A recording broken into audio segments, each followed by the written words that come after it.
आमदार म्हणून आम्ही मुद्दे मांडतो, अधिवेशनामध्ये आम्ही विचार मांडण्याचा प्रयत्न करतो, पण अधिवेशनामध्ये तिथे असणारे जे कोणी अध्यक्ष असतात ते आमचा आवाज दाबतात, बोलून देत नाहीत, आमचा माईक बंद ठेवतात आणि मग आम्हाला तिथं बोलता येत नाही.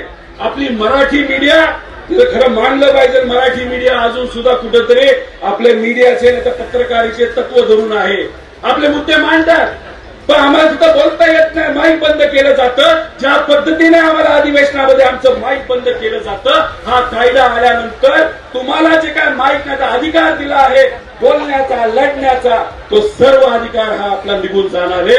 म्हणून हा लढा अतिशय महत्वाचा आहे आणि हा लढा लढत असताना आम्ही तर तुमच्या बरोबर आहोत, पण आम्ही नेते म्हणून तुमच्या बरोबर नाही, आम्ही कार्यकर्ते म्हणून आहोत. हा लढा सगळ्या तुमच्या सर्वांचा आहे. आम्ही तुमच्या बरोबर आहोत कारण आम्ही या राज्याचे, या देशाचे नागरिक आहोत आणि हा कायदा नागरिकांसाठी आणि श्रीमंतांसाठी नाही. श्रीमंत कोणालाही कुठेही जाऊन भेटू शकतात, पण गरीबाला जर लढा लढायचा असेल, एकटा लढून चालत नाही, त्याला संघटन हे करावंच लागतं आणि हाच कायदा आल्यानंतर ते संघटन आपल्याला बाजूला ठेवून ठेवावं लागेल.